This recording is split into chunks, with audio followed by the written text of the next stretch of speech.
What is up, everyone? Welcome back to the StillStraightFire Running Podcast.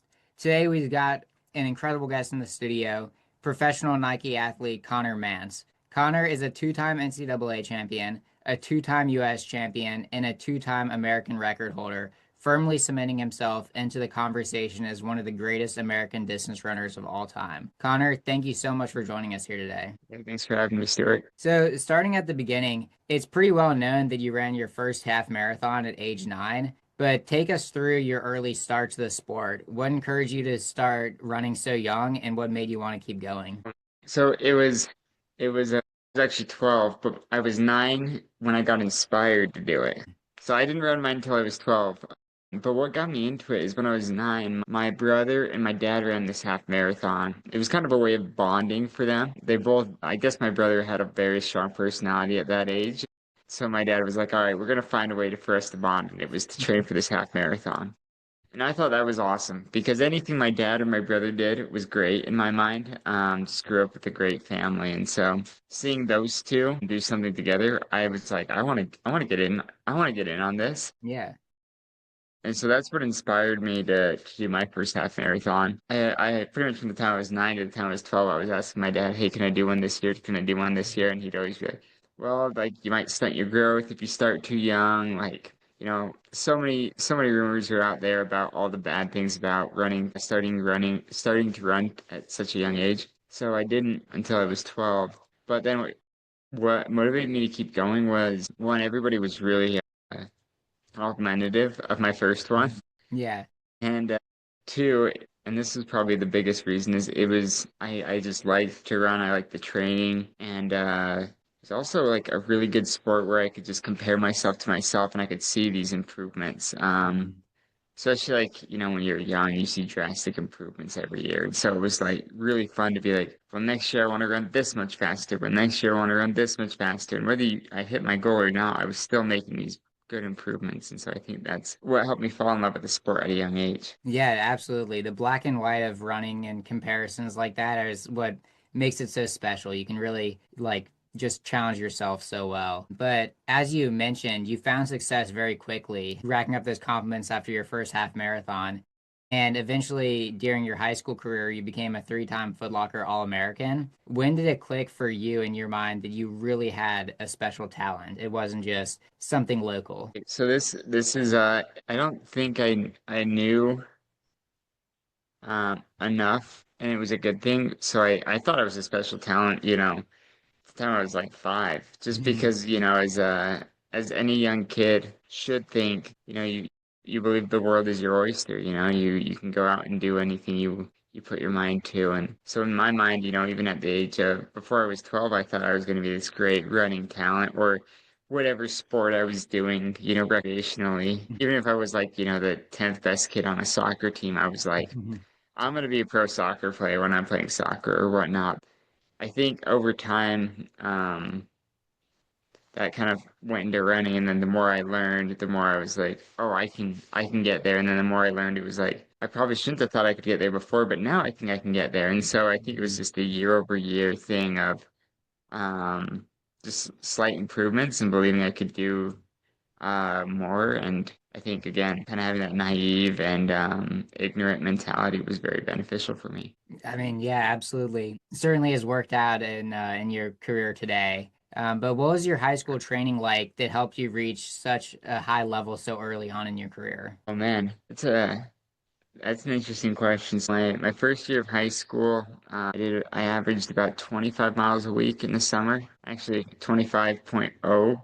We had a club. I didn't know this until after that if you ran 100 or 250 miles for 10 weeks in the summer, you were in the 250 club and you got a shirt for that. Oh man, I think my dad And had that same thing when he was in high school. oh really? Yeah, Yeah. maybe it Your dad's wasn't not from 250. Utah, and your dad's not 28 or 30 and from Utah, right? I mean, maybe he is, but I think I forget the exact number, but they used to get a shirt for doing something like 200 miles in the summer. Yeah, so I did that my first summer. I didn't know it until after the summer had ended that I hit it. Like went back and checked, and it was the coach was like, "Well, how much miles did you run in the summer?" And it's like, oh, I don't know. And so I looked back, and it was like 250, like .4 or something like that.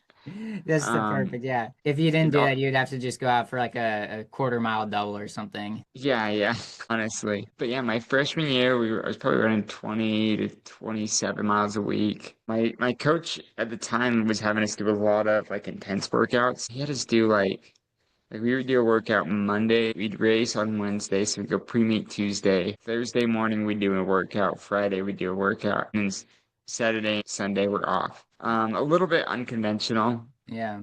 And then he kind of switched that more to be more structured. He started reading like Jack Daniels books. And I think by my sophomore year of track, we started doing Jack Daniels stuff. So a lot of 1,000 meter repeats and miles and 12s and some tempos, like a 3 to 4 mile tempo was pretty common. So we did a lot of those and yeah, a lot of the I pace and the R pace and the T pace.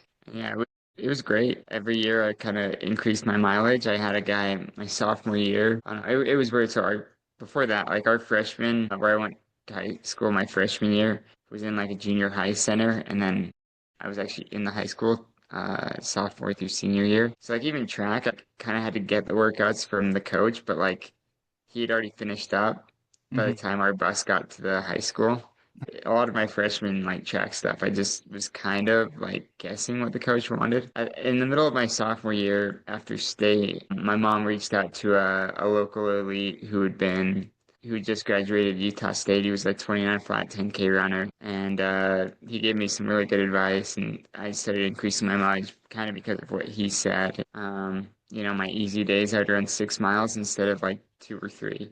I think that was just a big difference. And then every year after that, I just increased it. But it was a lot of, see, my high school coach gave me a lot of information, but he also he understood that he didn't know everything. And so he kind of gave me free rein on certain things. And yeah, I don't know, I made a lot of mistakes on my own. I'm still making mistakes, still learning. Yeah. He was a fairly hands-off coach, outside the regular season. So like cross country August to mid-October, and then track was a like late March to early or mid-May. So all postseason stuff I had to get workouts from, but he just kind of let me figure it out on my own. Yeah. No, I'm sure that's a crazy difference compared to what you have with Coach Eystone today. Absolutely. Absolutely. But yeah, moving on towards the later stages of your high school career, take me through your college recruitment process. Were you seriously considering any schools besides BYU, or were you always leaning towards staying in state? Um, I was I was looking anywhere. The only place I really considered like seriously, state was BYU. Everywhere else I looked was out of state. So I took 4 visits, one to BYU, one to Oklahoma State, one to Furman, and one to Princeton. And they all had like something different about them that I really liked. And in the end, it kind of went down to like, I mean, I just narrowed it down slowly, but in the end, it went down between BYU and Princeton. I had a lot of pressure from family members and friends to go to Princeton. Maybe not friends, but family members were very adamant that's where I Mhm. go. And I chose BYU despite the family pressure. Um, yeah, I think it ended up being the best decision for me. I met my wife at BYU, so Yeah, can't say, I mean, that in and of itself is a win. exactly. But yeah, I took other risks. I didn't commit until like May of my senior year because I was going on a mission. So I Mhm. was gonna have to take 2 years off, so I didn't feel like this rush, um, so that they could figure out what they're doing with spots and scholarships because I wasn't even gonna be on the team for 2 years. Okay, gotcha. So you took your mission and you like what would have been your freshman, sophomore year? Yeah, yeah. Gotcha. So aside from that, what was the biggest learning curve for you when you transitioned into college running? Oh man, there was a lot. One thing was I did a paper out early in the morning in high school Hmm. and middle school and junior high. So I never doubled I think maybe like 10 times I'd ever doubled in the morning and evening. And so when I went to college, I was like, well, I want to be fresh for the workouts. And we worked out at like 3. And so I would double in the evening. I would go at like 7 o'clock, but like, you finish your workout at 5, you lift until 6, you eat, and then I would go out for my double. And that was a big learning curve. I think working out with people was a learning curve. Man, there were so many. How to structure mileage, how to double, how to push workouts. But I mean, I felt like in high school I pushed them a little bit too much, and I just kept Mhm. getting burnt out. And in college, I just kind of put a lid on it.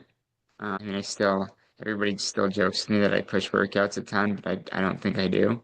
Uh-huh. Oh man, biggest thing I learned was I think through the 4 years was just being patient with myself. I think I don't know where this comes from, but I always expected, progress to be quick, like immediate. And in college, it took me all of college to learn that it it isn't. And you can have like great years where workouts just come together perfectly, Mm-hmm. and you don't improve until the next year or until 2 years. Like you could have all the workouts like go amazing, but you might get slower in your races, and you might be wondering, I'm doing everything right. Why is this not working out? And then Mm-hmm. the next year, you don't improve at all in workouts, and your races just take off. Yeah. Yeah, I just had to learn that. Yeah, sometimes like the rate of improvement can take a long, long time. Yeah, absolutely. And that's something that's very challenging to a lot of young people in the sport is when they're not seeing that immediate progress, they tend to lose motivation. What advice would you give to someone who's experiencing those negative thoughts? I'd say just slow down a little bit, Mhm. both literally and metaphorically. uh, Take a step back and if you're getting a lot of mileage in, slow down your mileage, slow down some of your workouts, adjust expectations there. And I think when you adjust expectations, it's easier to stay motivated. I think when we get so like pent up about I have to win this or I have to PR every time or I have to like I do if I don't do this by the end of the season, it's not great. Like if you set sometimes you set these big astronomical goals because that's what's exciting and you don't hit them, you get really beat up. And I think that's unsafe. I think that's very unsustainable and will lead to burnout. So you got to make some easy, like step-by-step goals. Like even if it's just, I want to run, like my A goal is going to be 5 seconds slower than my PR in a Mhm. 5K. And my B goal is 10 seconds slower. And my C goal is 20 seconds slower. Like those are still goals. Like it might not seem like that's forward progression, but it really is if it helps you with your mentality and helps you actually enjoy the sport. And maybe you can have a stretch goal to PR, but sometimes, I don't know, I feel like a lot of people who get really close to burnout will be setting these goals of, I'm going to PR by 30 seconds, or I'm going to win this race, or I'm going to win a national championship or a high school state championship. When really, like, yes, you have to have that goal in the back of your mind if you're ever going to do it. Mhm. They kind of have, and I've had this in my life, but a lot of people I know have this do or die mentality. Mhm. The moment they fall off pace, they get really beat up on themselves. And so it's easy to do that, easy to fall into that spiral, but you got to keep going. You got to focus on the process. That's probably the biggest Absolutely. thing, focusing on the Yeah. process. No, if you don't love the process, you're never going to experience that full success that you're capable of. But going back to your mission trip, what was the experience like returning to running after such a long break? And was there ever a moment when you personally thought about stepping away? Man, that's a great question. It was tough. Like serving a mission was really hard. I think it was really hard for me. I mean, in running, it was very rewarding from a life sense and from a spiritual sense, but physically, it was kind of awful. Like, Yeah. you get out of shape and you just watch yourself just kind of get back, become like some, I don't know, out of shape normal dude. Like, Mhm. you watch your abs go away, you watch, as your body loses a lot of that muscle mass it had, and then it just becomes, you get fat and then your pants don't fit anymore, and you're like, I'm never gonna be a great athlete again. Like you hope you are, but you start like telling yourself, well, maybe it's just never gonna happen. And yeah, when I got back from the mission, I was about 20 pounds heavier than I was when I left. I got up to like 30 pounds heavier, and then as the mission went on, I kind of lost it through just I don't know. I think I just got lost in the work and somehow lost 10 pounds. I don't know how. But yeah, it was tough coming back, and I remember I did an all-out 400 the week I got back. I ran 74 seconds, which now my marathon pace is about 70.8, I think, or 70.9. So I'm I could run, that 105 times now, but that was my all-out 400 uh 8 years ago, which is kind of funny, or almost 8.5 years ago. I mean, But that's incredible to look back on. And obviously going through that time must have been so challenging. But looking back on it from a long-term stance, do you think that taking that break and being closer to God, and just having some time away from the sport. Do you think that that's eventually helped you in your career? Yeah, I think there's a lot of like mental and emotional things it's helped me out with running. I don't know. I heard this from one of my old teammates at BYU, Rory Linklater, but he said, running is an emotional sport, some of us we just run very emotionally. And I think it helped me to better enjoy the sport when I know what it's like not competing, or not even not competing, but not training and not going out for a jog very often. I think it helped out a lot there. It helped out spiritually, where it was, I think physically, I think it's a big disadvantage.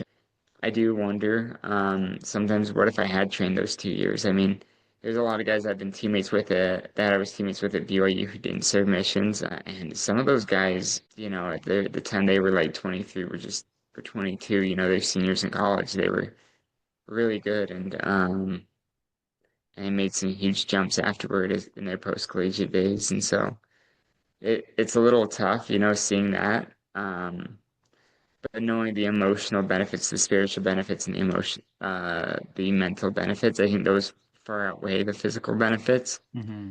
At least for me. I know everyone's on their own journey and whatnot. So that's how I feel. I don't hope that makes some sense. No, absolutely. And yeah, as you mentioned, running is so mental. Obviously, physical, like the physical aspect of it makes up so much of it, but there is that overarching mental aspect where if you don't have just like a all-in grind mentality, you're never gonna make it. But kind of moving on to more of like your training, I've always seen you as someone who has sneaky range, where people always see you as like a true marathon guy. But they forget that just 2 years ago you ran 3:37 for 1500 while you're in marathon training. Now, given that was the start of your career, but I still thought that was very impressive to be able to hop on the track and run something so quick in the middle of your marathon training. But at peak marathon fitness, what do you think you could run for a mile? Oh man. Honestly, that's a great question. This is gonna sound a little like or not redundant, counterintuitive. But I feel like right before a marathon, I'm in my best shape for the mile, the 5K, the 10K, the 3K. And then I go use all that fitness to run a marathon, and then I'm toast for 3 weeks. No, I really do feel like the marathon is like I could probably run. I want to say I could break 3:54 at the end of a marathon build, right before the marathon. Hmm. Now, unfortunately, I think if I did that, I don't know if I'd run as well in the marathon, so I don't think I'll ever see it. Hmm. But I am very surprised at how good my like legs feel and my speed feels and how easy I can run like decently fast 800s. Like before the Olympic marathon, I think I did an 8x800 session and on the seventh one, I think I ran 157. Um, but it felt like I was just chilling like the Yeah. whole time.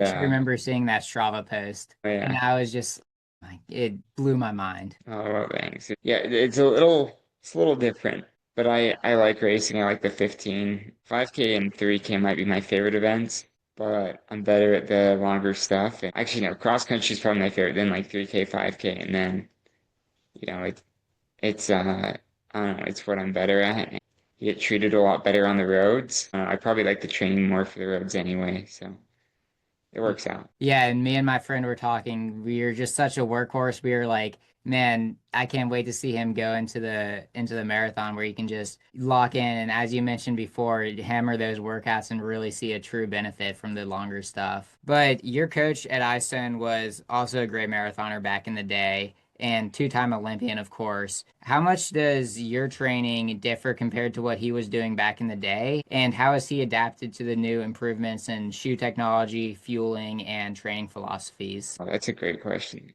I'd say we're pretty different with training. Unfortunately for him, during his pro days, he kind of had a coach, but not really. He was coaching himself for most of it, if not all of it. From what I know, I think Patrick Shane may have been like helping him out just a little bit. But most of his workouts was on Tuesday, he'd do a 5 mile tempo. Thursday, he'd do 4 by mile, whether on the track or like a grass or something. And then Saturday, a long run of 20 miles. And that was pretty common for him. And so We do a lot more variety. We do a lot longer runs. We do a lot bigger workouts. And so yeah, it's pretty different, but I do think his training was like it worked for him. At the end of his career, he went and did a training stint with Herman Silva in Mexico City. And he said when he was in Mexico City with Herman, he learned a ton of things. And he actually said that's when he got his fittest, and that was in 1996. He said though that he got burnt out by it.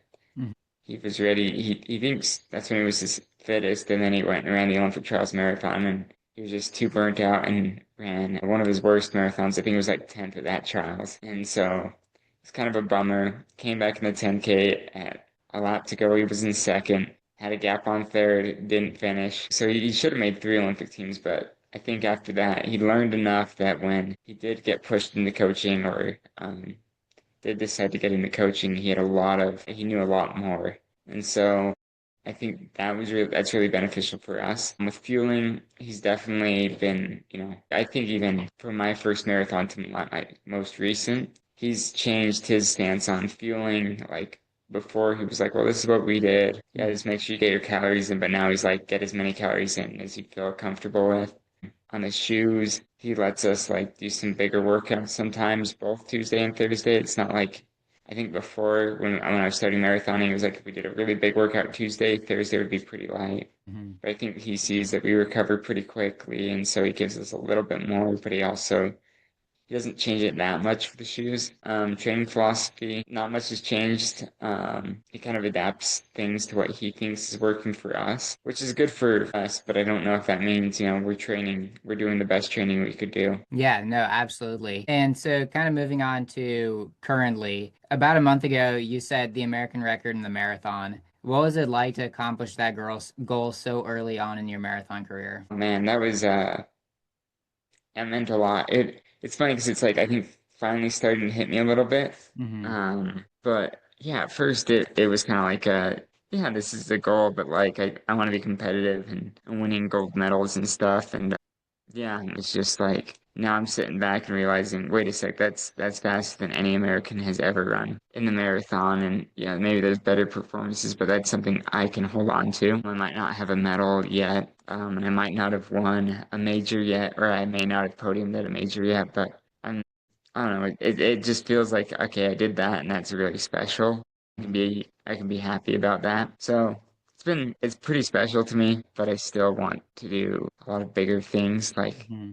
I was heading into Chicago. I was kind of expecting that even on a bad day. I thought I could kind of get not a bad day, but I could have, things go wrong and still get the American record. Yeah. Don't know if that made any sense, but it means a lot. No, absolutely. Happy to And that have it. is kind of the thing that's so great about being such a good American marathoner is where you can check off that first goal of the American record, but still have so many things to shoot for. It's not like you get that one goal and now you just can relax. Now you've Right. got so many other goals to look forward to. Especially in the marathon. I think if I was on the track, it'd be a little harder because it's like you have a championship every year Hmm. or every other year. In the marathon, it's like you have a Boston Marathon every year, you have a New York City Marathon every year, you have Olympics and World Championships, and there's too many big races that you can't do them all. But it's special too. A lot of things to look forward to. No, absolutely. So you mentioned earlier in the podcast that you're super fit heading right into that marathon, but the next 3 weeks or so, you're pretty fried. How has your training been since that record? Oh man, it was going pretty good. I mean, I took it pretty chill for a couple weeks, and then I ramped up mileage, and then I ran a marathon actually with my wife. Went out and paced her in Fresno, and then yeah, that's about where I'm at. Yeah, that's actually brings me to one of our fan questions here. Obviously, you just paced Kylie and seen that incredible success from your wife. What was that like to experience that as kind of and be connected to her and you see the work that she's putting in, uh, she sees the work that you're putting in, and you guys support each other, and then you go out and support her through every step of that race. How was that experience to see someone that you love so dearly accomplish her goals? Oh, man, it was both really rewarding and fun, but also really hard because I can tell like. The marathon's such a tough event that I could tell when she was like really hurting and getting a lot of doubt that like I know exactly what she's going through and there's nothing I can say to help. Like Yeah. I can say like just keep going, you're doing great. And I said that like a million times. Maybe not a million, maybe like 1,000. A lot. I was saying that. I was saying whatever you do, don't stop. Like you have to finish. You can slow down as much as you want, but you're not allowed to stop. Because she was wanting to stop at like mile 15. I think Mhm. just at mile 15 she realized I still have 11 miles left and I'm not feeling very good. So I was like, just don't stop. You can slow down. You can run 9-minute pace. You got to keep running. You got to keep that motion going just because if you stop in a marathon and you start walking, it can get very, very long. Oh yeah. And it's just easier to stop in the next race or workout or whatever. So it was rewarding to see her finish and run a great time. And it was rewarding to run with her the first half marathon when she was still feeling really good. And she was pushing the pace. I was trying to pace her and then she'd pass me. And I'd be like, okay, I guess we'll speed up just a little bit. And then, yeah, I would slow down and eventually she would slow down with me. But it was a fun experience. Yeah, no, I'm sure it's nice for her too to have a different level of stress because people really don't realize how much like your loved ones go through stress when you're racing. Or something Yeah, like that. You just see the emotions as an outsider, and it really is like you're almost doing it yourself. right. Exactly. But yeah, so you've dealt with a few injuries throughout your career, but you always seem to bounce back incredibly well from those. What does your cross training look like that allows you to maintain such a high fitness level during those times? It varies for every injury, unfortunately. Mhm. I'm still learning that. I thought I had kind of figured out. But then the more as injuries come up and come and go, I realize I don't. I do a lot of swimming usually, a lot of arc trainer, but it depends. If you tear a quad muscle, you can't hit the arc trainer, you can't hit the bike. You can only hit the pool with like floaty in between your legs, and so that's kind of what I had to deal with when I tore my quad. Is I was like, I like swimming, but I don't only want to do swimming because with Mhm. swimming, your head's underwater, and unless you have like waterproof headphones, you can't listen to any music, and so you Yeah. just kind of keep going. And so trying to figure out, when you try to figure out cross training, it can get pretty difficult. But the way I've always seen it is I try and cross train as much time as I'll spend running, and I'll try and do it at what an intensity feels like it's pretty hard. Mhm. I don't really kind of go off heart rate, but not really. Not like I'm trying to hit a specific heart rate. Like it's just the day off, I see what my heart rate's doing, and I'm like, all right, let's push a little harder. Let's do this. Let's, whatever. And I really try to have the mentality of like that I would have if I was an ultra marathon runner. I kind of joked about this in the past, but like I'll be swimming and I'll be like, I wonder how far I can swim today. Or I'll be on the arc trainer. I'll be like, let's see how long I can go today. Or I'll be biking and kind of the same thing. It's like, how long can I stay on the bike? How Yeah. long can I keep my heart rate moving and stay on the bike? And so it's this weird mentality, but I've just found that no matter what I do, as long as I'm pushing and making sure it's over a certain level of difficulty, I come back from it pretty quickly, fortunately for me. Yeah, no, absolutely. And kind of more of a fun question. So I personally, when I'm spending hours on the elliptical or the arc trainer, something like that, I find myself watching old Conner Mantz race videos or interviews, something like that. What is your go-to form of entertainment while cross training? Oh, it varies. If I have a race coming up, I'll watch some cross country races, Mhm. NCAA championships, both the ones I'm in and ones I'm not in, just because those are kind of fun for me. Yeah, There's a lot going on in those. I don't know if you know Adam Wood. He was one of yeah, my teammates at BYU. Him and Michael Addison. I'll watch some of their videos. they're always on repeat for me. Yeah, yeah. Those guys are they're fun. I'll watch theirs because, like, I don't see these guys as much as I used to. And when we were in college, we'd see each other once a day. And there was a point, Michael and I lived across the street from one another and we'd meet up for morning runs. And there was a group of us, but yeah, we'd meet up for morning runs because, it was just convenient. And he Hmm. had 8 a.m. class, I had 8 a.m. class. And yeah, it's weird not seeing some of my friends as much, but the ones that make YouTube videos when I'm hurt, I watch them. Yeah. When I'm not hurt, sometimes I watch them, but most of the time I don't. Yeah, it's a good way to keep my mind going. But usually, I don't know, a lot of the time I'm in the pool, so I don't get to watch anything other than the line on the bottom of the pool. Yeah, no, I'm sure that would be great. Great art trainer entertainment.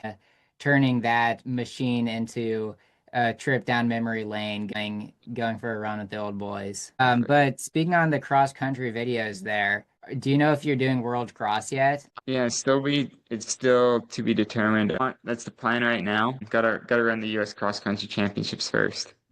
Yeah, but sweet. Well, moving on to just a couple of fan questions to end things up here. First, how do you celebrate after a major marathon? Oh man, I after I'll just go after Chicago. The race usually has something going on, like a dinner or I don't even know, like a banquet. So I went and got food, ate some like desserts there. Then Nike took my family and I to Fuga de Chao.